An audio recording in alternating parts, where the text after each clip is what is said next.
SUPs, kayaks, and canoes are all low-cost vessels that everyone can have fun with on the water. They are super stealthy and they allow anglers to sneak up on wary fish in remote waters. Tonight we're talking about paddle fishing here on the Texas Insider Fishing Report. Welcome to the Texas Insider Fishing Report. Presented by Yamaha. Welcome back to the Texas Insider Fishing Report. This week we obviously have Captain Jim Ross with us, filling in for Captain Rick, who's actually fishing a tournament with our Lower Coast Region Captain Chad. Jim, thanks for being here and helping us talk about paddle fishing. It's a pleasure. You know, paddle sports are such a big part of what goes on in Florida, and I know Texas is catching on too. So we're going to see what happens out here on tonight's show. Yep, we're going to see how it goes. All right, well, we have a special guest we'll be talking to from Fish Bites a little later on, but Dave Farrell at the workbench is getting some assistance with the paddle talking today, aren't you, Dave? Oh, I'm getting all the assistance. All of it. I'm pretty much the assistant tonight. Colin Bukowski is going to tell us all about how to pick the right paddle for when you're kayaking. Very important part of it. Yes, it is. All right, well, first up we have our Upper Fresh Region guide who has all the info we'll need when it comes to fishing from anything with a paddle. So, Mike, go for it. All right, good to be here. Paddle, canoes, and kayaks, they're an excellent way to go fishing here in the Upper Fresh region. It's a unique stealth presentation that can be very rewarding and most definitely an enjoyable way to spend the day fishing. Fortunately, most of our lakes up here in this region have great shallow backwaters with some kind of easy access and or ability to reach them efficiently. In these areas, you will usually find lots of cover and vegetation as well. If you simply get yourself in the backwater, look for some flooded bushes, thick lily pads, grass lines, and or grass edges, you will have found some catchable fish. This I guarantee. As fall approaches, this pattern of fishing is going to get even better. The water will continue to cool down, and more fish will migrate from the deeper summer spots to these great shallow backwater locations. I personally prefer to use lures like 3/8 ounce underspins with small paddle tail swim baits, small topwaters like head and baby popper, a 1/4 ounce and 3/8 ounce buzz baits and or spinner baits with twin trailers.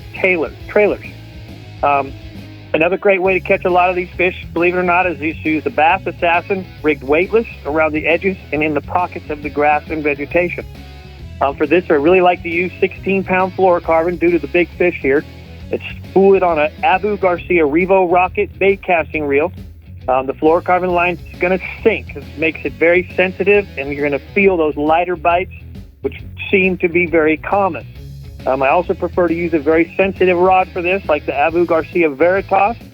With this combination, I truly see that I catch more fish. So if you've never paddle fished, I definitely recommend you try. It's a very unique and very enjoyable, inexpensive way to go fishing in the Upper Fresh region.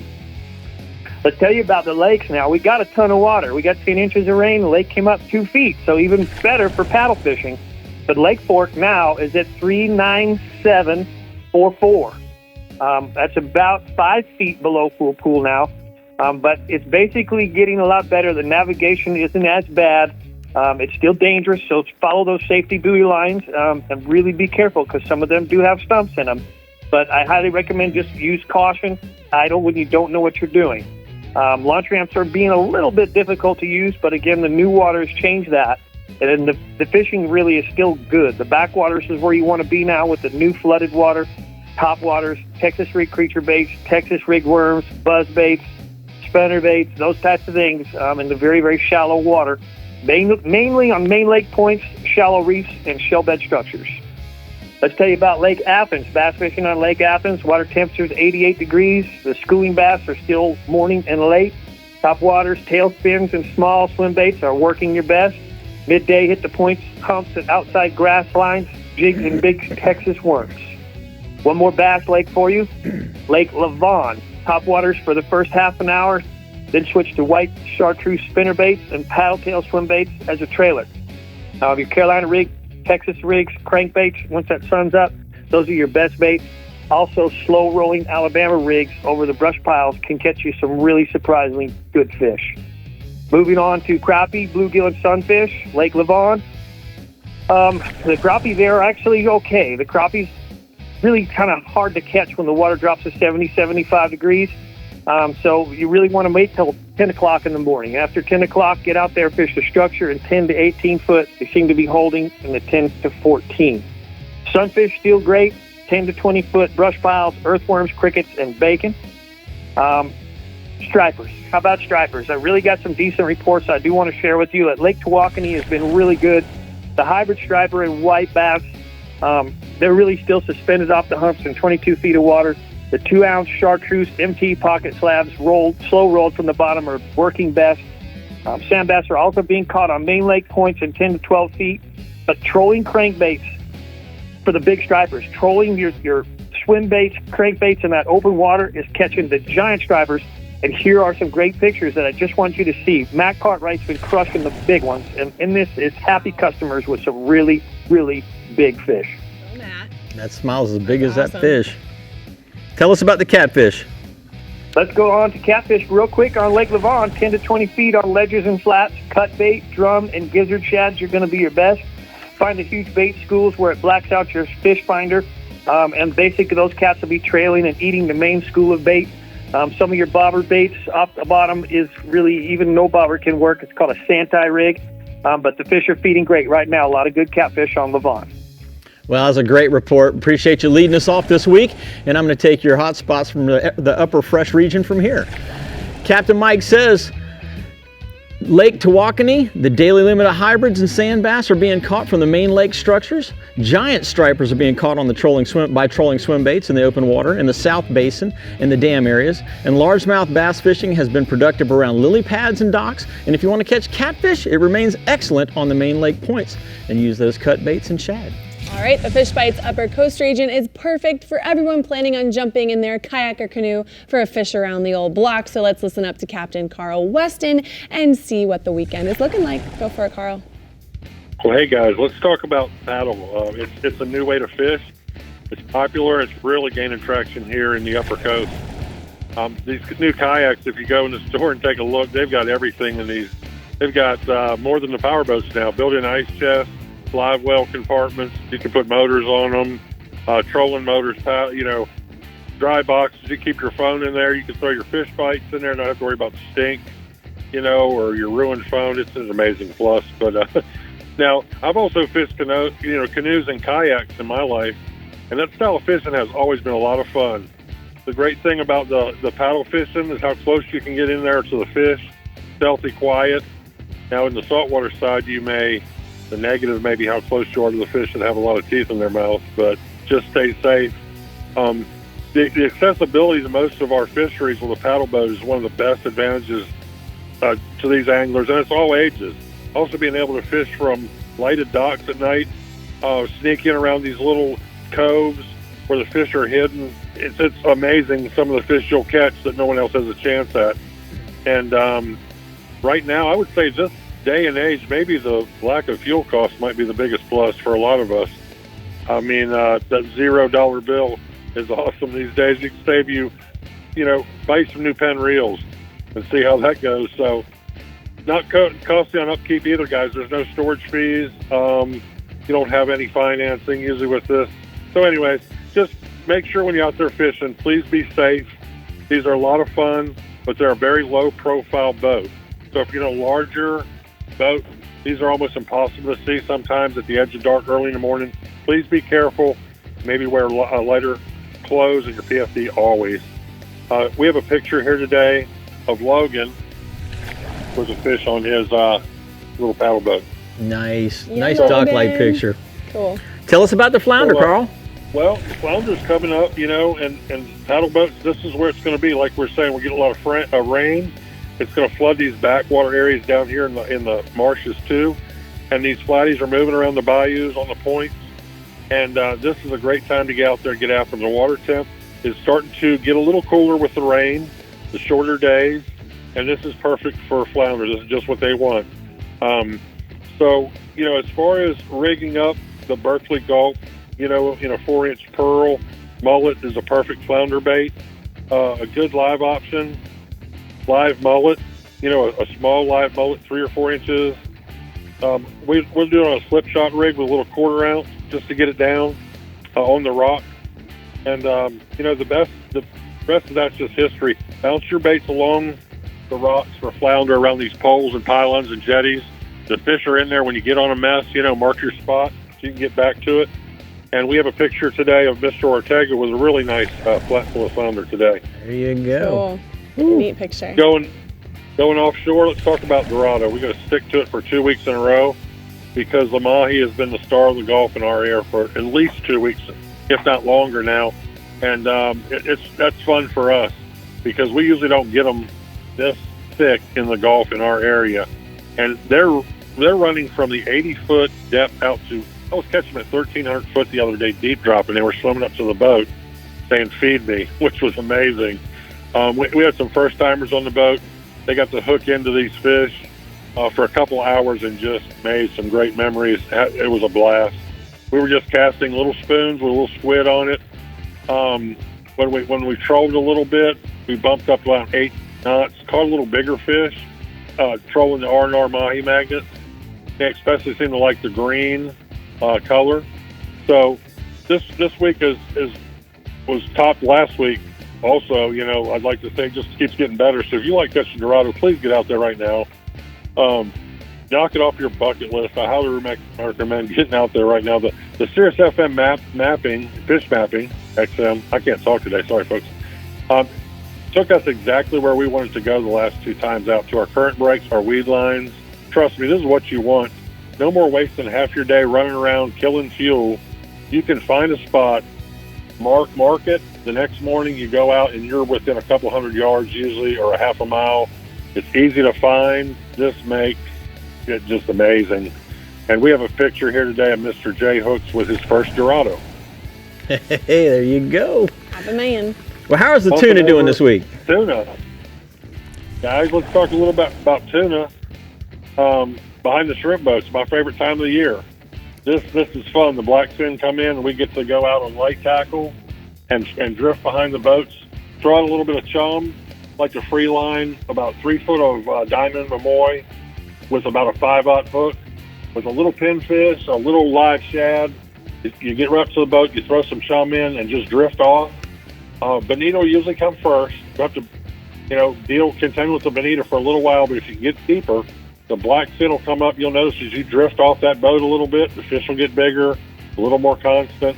And guys, blackfin tuna on light tackle, amazing. Fun as it gets. Fun. You got a picture for us? That's what I'm talking about. I have a nice blackfin tuna today. Excellent, Carl. What a great report. I'm going to take your R&R tackle hot spots for the Upper Coast region from here.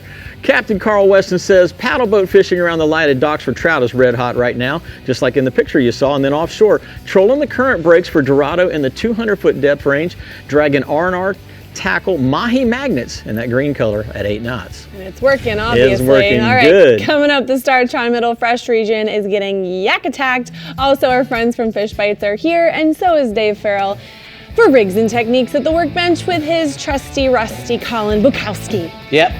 Rusty? I don't know. It just rhymed. It flows. He's not rusty. You're rusty. Yeah, I might be rusty. But Colin's the he's man. going to be doing all the talking. I'm here to help with that. He's doing all the talking, so it doesn't matter. We'll be back. The Texas Insider Fishing Report is brought to you by Yamaha. Reliability starts here. Fenwick. Feel everything. Bajio Sunglasses. Blue light blocking. Radically clear lenses. Garmin. Plot your paradise. Fibertex. Leaders in fiberglass fabrication and repair. Sportsman's Adventures. Fishing for adventure. Berkeley. Your fish, our science. And SKEETER Performance Fishing Boats. Eat, sleep, fish.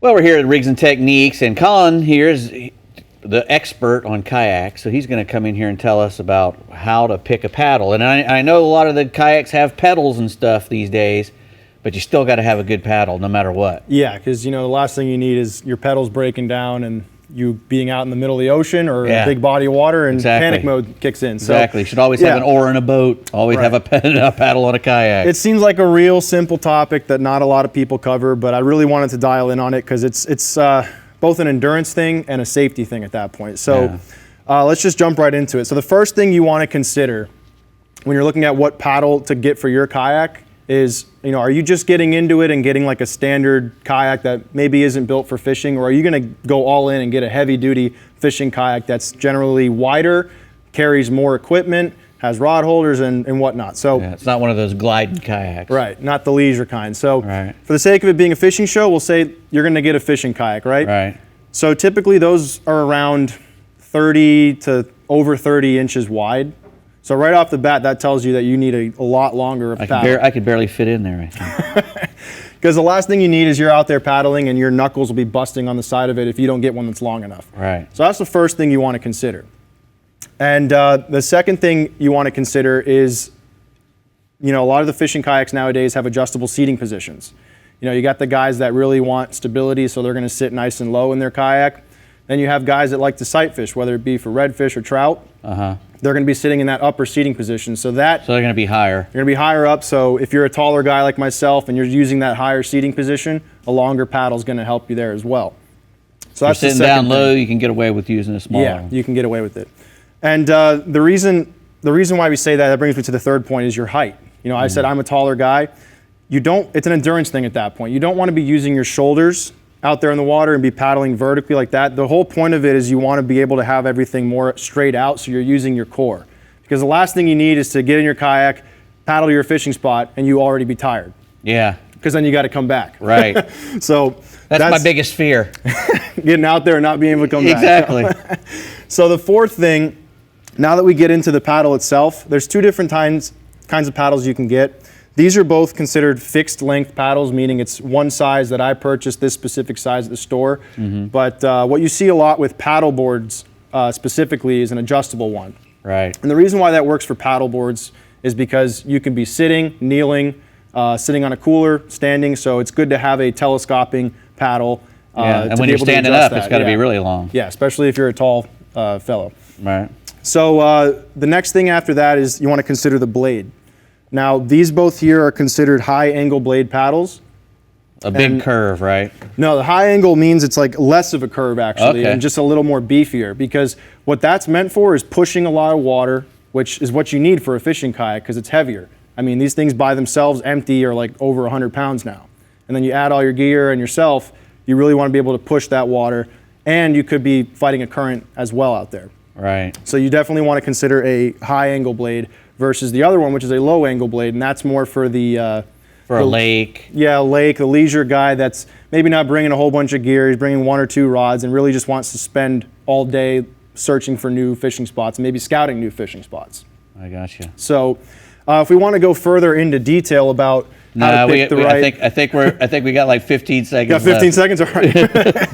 But yeah, you're going to be looking for, trying to get a longer one if you're a long guy and a shorter one if you're a short guy. If you're sitting up high, long. If you're sitting up real low, shorter. Wider the kayak, longer the paddle. There you go. Yeah. But thank you very much, Colin. Fuel cost bill, though. Zero fuel cost. Zero. Except calorie cost. Exactly. All right, if paddle is your style in the Star-Charm Middle Fresh region, Matt Loescher has just a few tips to get you where you want to be. Yes, indeed, Brie. So, kayak fishing is super popular here in the Middle Fresh. I see more and more of it all the time. And they range from very simplistic, just a kayak and a paddle and a couple of rods, to some of these guys are running full-blown, rigged-out fishing machines. I mean, they've got electric motors on them, power poles, even Garmin live scopes. But regardless of how wild you get with your rigging, all these kayaks offer great access to the lake with a much smaller price tag than buying or even renting a larger boat. Kayaks, they also give you the ability to maneuver into these tight spots and very shallow water really easily. And often that gives you access to areas that larger boats can't get into. That especially comes into play here in the Middle Fresh when we see our lakes get up flooded and there's some backwater that you can access much easier in a kayak than you can in a bigger boat.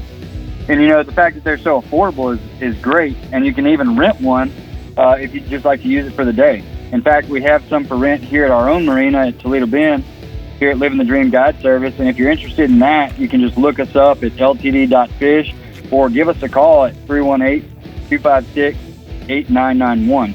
And you can get out there and enjoy kayak fishing anytime. So getting into my largemouth report for the week, it's actually a really great time to be largemouth bass fishing from a kayak this week, because I'm hearing more and more every week lately about the shallow bite. So you don't have to get way out in the lake to catch them right now. And if you're paddling, that's a big deal. So there does seem to be a little bit better size coming out on the deeper patterns, but it's become tougher and tougher to catch the numbers of fish out deep lately. So that's where that shoreline shallow fishing is really shining here. It's great for the kayak guys. On Toledo Bend, we've been seeing it for a while in a few places, but the shallow bite is really becoming more widely spread. I do like to have some deep water nearby, so the key is to find some good shallow cover like stumps or grass or docks in 1 to 10 foot of water, with that deeper water close by where you can have those big masses of shad hanging out in those deeper creek channels and such. The same 2 baits have been working good for a while now, and they continue to produce, and that's a crankbait and a Texas rig. Now for the crankbait, I love that Berkeley square bull for deflecting off the stumps and ripping through the grass on this pattern. My go-to color for that one is black and chartreuse. Then for the Texas rig, I like a compact bait that I can pitch or cast, and I like something small to mimic those small shad up shallow. And my favorite there is that Bass Assassin Little Skunk Cake and Green Pumpkin, just rigged on a light Texas rig. Over at Sam Rayburn, we're continually seeing a shallow bite get better as well. A lot of that has to do with the grass. The hydrilla grass continues to spread more and more around the lake, and it's getting out as deep as 10 foot. And I'm hearing reports of some quality fish coming from it as well right now. There's a lot of ways to catch them in the grass, but for the biggest fish, punching into the thick stuff is definitely the way to catch them. Using a big tungsten weight, a ½ ounce all the way up to a 1 1/4 ounce, just whatever size you need to get through that mat. And then pay attention to whether the fish want it falling fast or slow and adjust accordingly. Use a big giant flipping hook and pair it with a Bass Assassin Skunk Cake, and you'll be in business. Blueberry is my go-to color for that pattern. I like something dark when you're getting inside those dark mats. There's also some big fish still being caught on Rayburn out on the deep offshore stuff, but like I said on Toledo, it's kind of the same deal on Rayburn. There's just fewer bites to be had lately, but the ones that they are getting are out on the brush piles and out along the ledges and the little hard spots, rough areas, using jigs, worms, and Carolina rigs. Now up at Richland Chambers, Mr. Thurman with Bass Specialty Guide Service, he's all in on the shallow bite this week. He said he's fishing exclusively shallow, super shallow. He says the fishery is shallow as they can get around docks that have any water and shade around them. He's using a shaky head with a Bass Assassin tap-out worm in darker colors, and he tells me that the key is to fish it super slow. Oftentimes he's just letting it soak and switching the rod tip. Then he's also catching a few on a bladed jig and white and chartreuse, but once again he's swimming it real slowly around the cover. And last but not least, I'm going to switch species real quick. Going to jump over to the hybrids and the white bass. Thurman also tells me that the bite's been really good up there on Richland Chambers for the whites and the hybrids. He says, guys, you're limiting every day around the waterfall area and out on the flats where they're schooling, catching them on top water baits and live gizzard shad. That's going to do it for me for this week. Well, Matt, thanks a lot. That was a fantastic report. We're going to take the Rodan Marine Systems hot spots for the Middle East region from here. Captain Matt says the best bass bite is in the shallow docks, stumps and grass on square bills, Texas rigs and shaky heads. Hybrids and white bass are hot on Richland Chambers, and topwater baits and live gizzard shad are working best over there. Well, joining me now is Courtney Wozniak from Fish Bites, Pro Staff Princess, if you will. Thank you. And we have got a lot of stuff to talk about here, even though there's only 2 different kinds of baits that we're going to talk about tonight. And this is one that I know about. This is the Dirty Boxer, and I know about this one. It's the OG. What is the attraction to this bait? What is so good about the Fish Bite product? So there's a lot that's amazing about the Fish Bite product, but this in particular, the Dirty Boxer, it's been around for a long time. It's definitely one of our more popular baits. Then we're also going to talk about the new 6-inch scrub that we have. This is a big, chunky grub. I like this. Yes. Same scent? Same scent, flavor technology. What's the technology behind this? Well, I can't tell you everything. It is our secret sauce, but definitely what sets us apart is the material. So the material itself, it's not like your rubber, your plastic bait. It's actually a material that allows water to pass through the bait. It releases that scent in the water, creates a really great scent trail. There's really nothing like it on the market. And it's super durable. I mean, I'm putting a lot of pressure on this. Very durable. This is going to make a great trailer. So as far as rigging these, now I've used the Dirty Boxer on a jig head like this and Right. been very successful with it. Yes. Flounder, redfish, trout, black drum, everything. Everything. Snook. But you can also rig these Weedless. in a weedless fashion. Now, how do you like to fish them? So weedless fashion, I would be bouncing that, obviously against the heavier structure. We would be, putting that against, the rocks, the docks, grass lines, things like that. Redfish are cruising the grass lines right now, and they are eating these up on a weedless rig. Gotcha. And then, of course, the deep jig for the groupers, the snappers. This is the new bait. Now, how does somebody find out more information about these Fish Bites Fight Club products? Well, the best place to go is fishbites.com, or you can visit your local retailer and they'll have them there as well. I tell you what, if you guys and gals get a chance, go out and check these things out because they do work. Courtney, thank you so much for being here. Thanks we really for having appreciate me. it. Very good, you two. Pro staff princess over there from Fish Bites. All right, get ready, paddlers. The Garmin Middle Coast and Lower Coast Region captains are coming up next with their reports right here on the Texas Insider Fishing Report. We'll see you soon. The Texas Insider Fishing Report is brought to you by Bass Assassin and Saltwater Assassin, the best lures, period.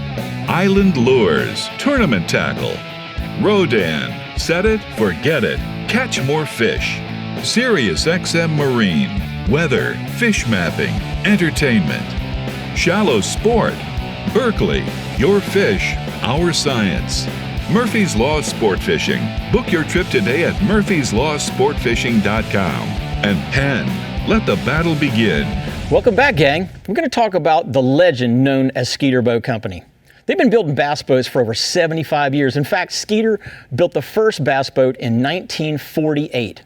Now, in this time, they've developed multiple types of boats, including bass, walleye, fish and ski, and bay boats. And in 1996, Yamaha acquired SKEETER Boat Company, and when they did, they immediately updated their construction with aerospace engineered techniques that included the best composites, the best resins, and gel coats that were available. This has resulted in 21 consecutive CSI awards, and all SKEETER boats are factory rigged with reliable Yamaha outboards, and you can also get a custom-built SKEETER trailer as well. All of these come with a 3-year bumper-to-bumper warranty, so check them out at your local SKEETER dealer. You can go for a test drive, or you can visit SKEETERboats.com for more information. Now, we're going to go back to you, Brie. All right, thanks, Jim. Now we're drifting into the Garmin Middle Coast region with Captain Bink Grimes, where paddlers are definitely making a splash. Talk to us, Bink.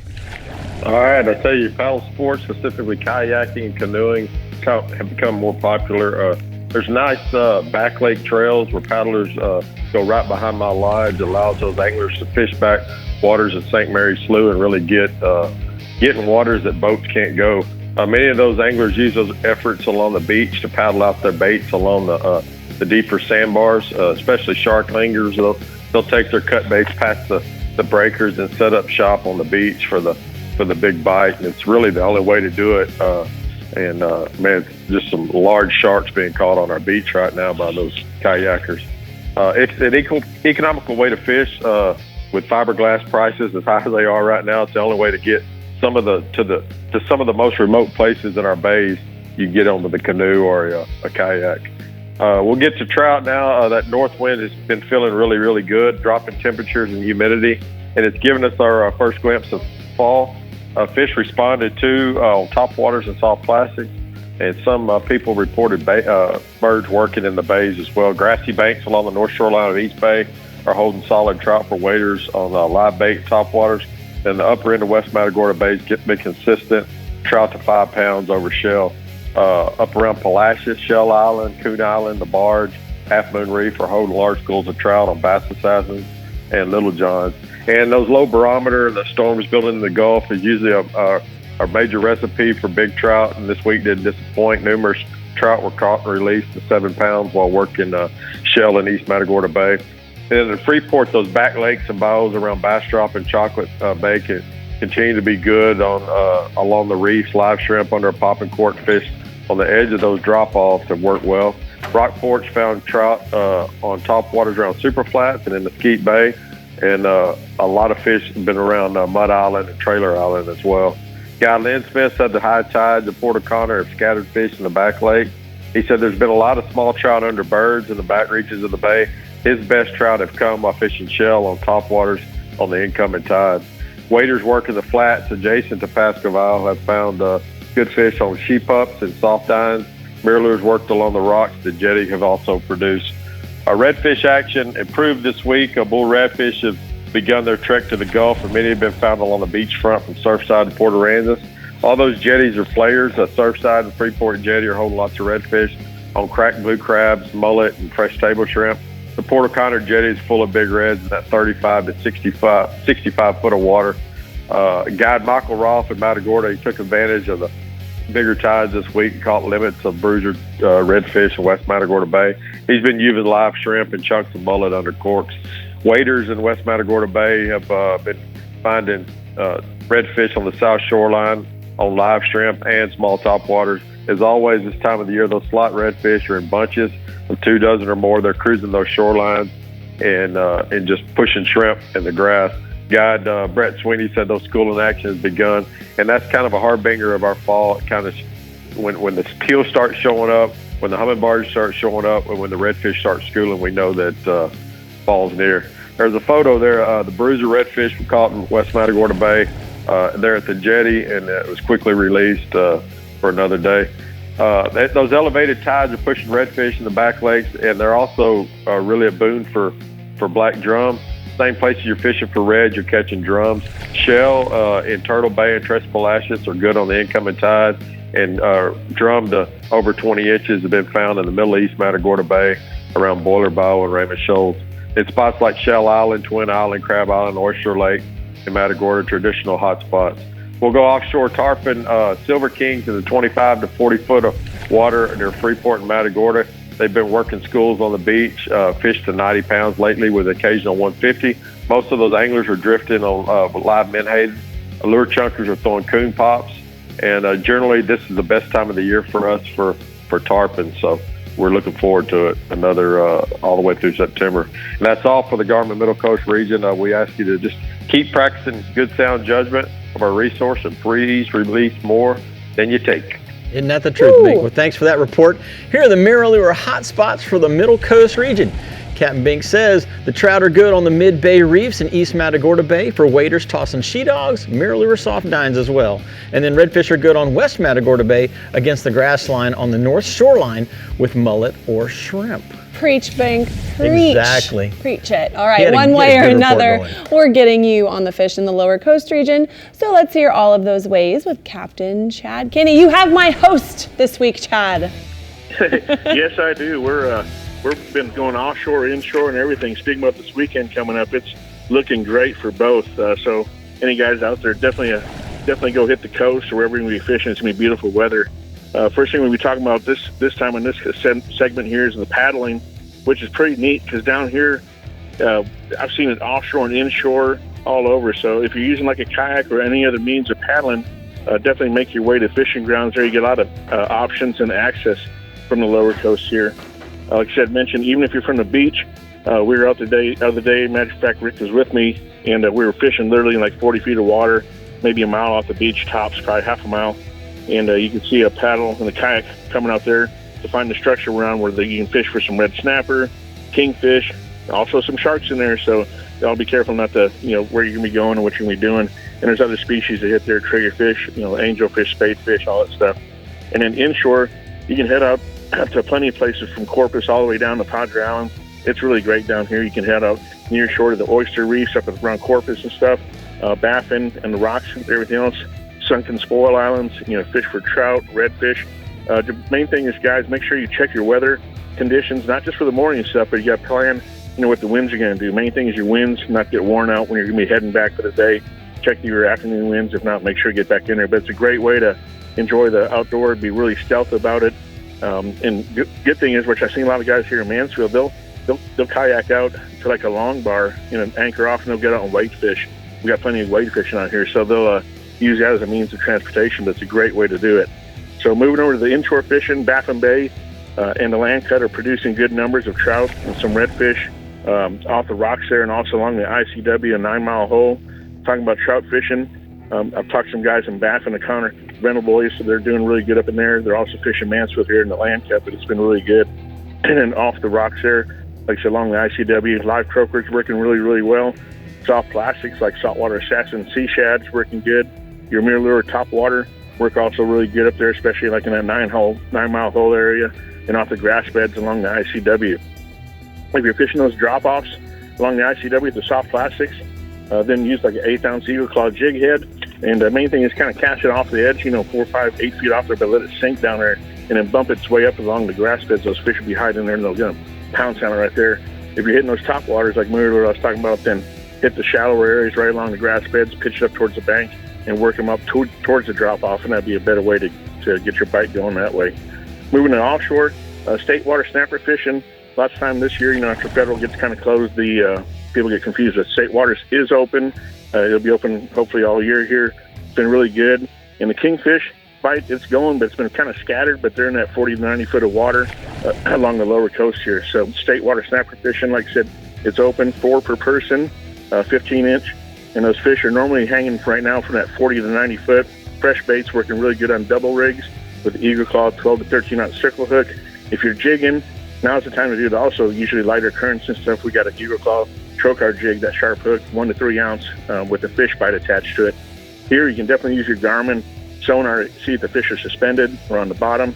This time of year, usually you start getting some more that are popping up to suspended area. So you can try jigging in the middle of the water column and get some better fish. Also on your Garmin there, I talk about once in a while, but use your track there. Clear your tracks before you start your drift and make your drift. And you find the fish. When you stop getting a bite, move back around, start your drift, and that way you'll know when the bite's off again. You can start back over and repeat the area, and you'll know where the bite exactly is at. So king fishing, like I said, it's been scattered. It hasn't been like on fire, but it's been scattered. But the different water temps and clarity is still holding some fish there.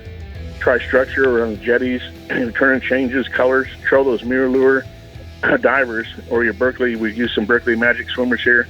Troll them at 4 to 6 knots, a little bit slower there, and keep the lighter drag on these not things to pull the kingfish. These things hit, really fast. Sometimes they get hooked on the side or belly, so keep the drag a little bit lighter, not to pull it out if they're hooked different. We're using a Penn Torque 30 wide with a 30-pound Lemoyne mono spooled up, which makes a great way to land these fish. Remember to check your wire afterwards and check for kinks and replace it as you need. Main thing on those mono, I like it when that fish hits so fast, it'll stretch a little bit. So like I said, if they do hit off-centered, not in the mouth, gives you a lot better chance to land those fish instead of pulling the hooks right off them. Wow, some great tips there, Chad. Thanks a lot for that report. And there are your shallow sport boats hot spots for the lower coast region. Captain Chad says inshore Baffin Bay, you want to check out the land cut. They're holding Baffin Bay and land cut because they're holding good numbers of trout and redfish right now. And then offshore, state water snapper can be had. You know what? The other thing is your kingfish in 40 to 90 feet of water. The pelagics are out past the 100-fathom curve. So lots of stuff going on in that region this week. Yes, Just there is. good And lots of tips. Too. Good tips. All right, we're seeing what the lower fresh region is offering when it comes to the paddle life. And we're getting into some new products at the workbench with Dave Farrell. Dave, what do we got? Yeah, we got some of these little high-strength, small reels, and this is a nice pen that we're going to be talking about. Good things come in small packages. That's correct. Yeah, like Rick. He's not here, so I can say that one. The Texas Insider Fishing Report is brought to you by Tin Cup Mountain Whiskey. Turn on the bite anytime. Tie on a mirror lure. Abu Garcia, Fish to Win. Ameritrail, load, launch, relax. Fenwick, feel everything. Diamond Fishing Products, our reputation is on the line. R&R Tackle, from our tackle box to yours. And Startron, start, run, and store with Startron. I'd like to go over a little more advanced technique when using a power pole shallow water anchor. First thing I do when leaving the dock is pay attention to the wind direction and the sun. My goal is to fish all shorelines, flats, or docks with the wind and the sun at my back. Doing this gives me the best shot at sneaking up on fish and spotting them from further away. It also dramatically increases my casting distance. Throwing with the wind as opposed to casting directly into the wind is another key tip. Another advantage to approaching spots like this, when I'm working an area with the wind at my back, I do not have to use my trolling motor nearly as much. I also don't have to turn it up on higher speeds, which reduces hole slap and other noises that could spook fish. I'm trying to be as stealthy as possible and let the wind push me down a shoreline, giving me the best advantage possible. When I see a fish or I hook up, I deploy the power pole silently in the water. My boat remains facing downwind, even with a single power pole anchor. Next time you're out on the water, fish with the wind and the sun at your back, and I guarantee your catches will go up. That's your power pole tip.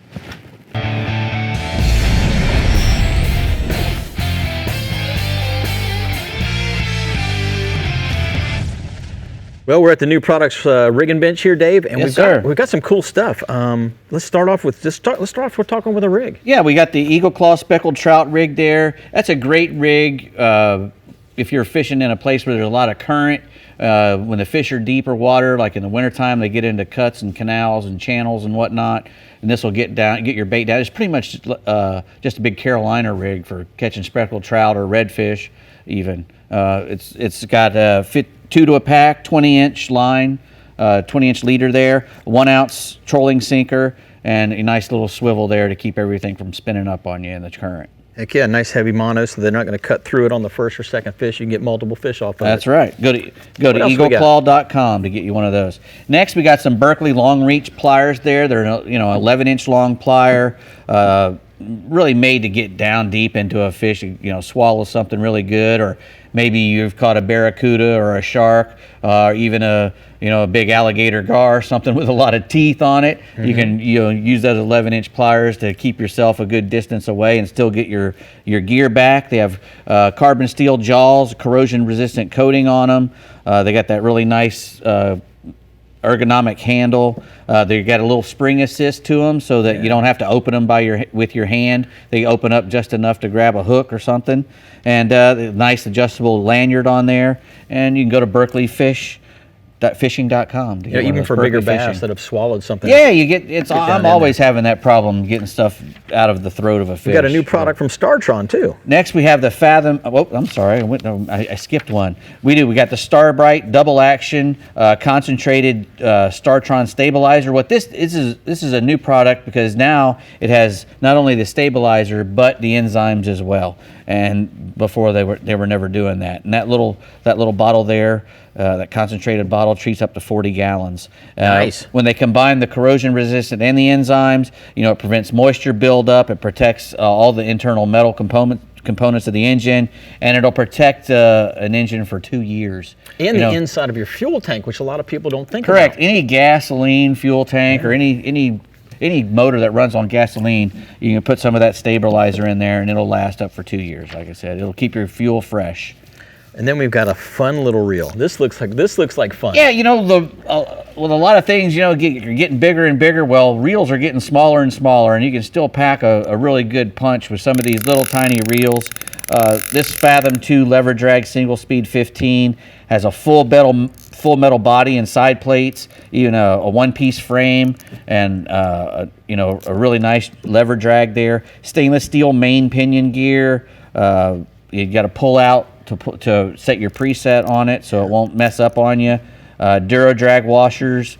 That little reel holds 550 yards of 20-pound, and 20-pound braid. It looks cute, but it feels like it could land some really big fish. Right, it's real heavy duty. It is. Reel. It's solid. And it'll 27 inches per turn on that thing.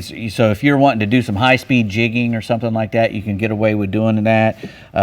It's got a double dog anti-reverse in there. It's got the little line rings on there. I really like those lines on the side. Yeah, because you can fill it up like I said, it'll hold 530 yards of 20-pound braid.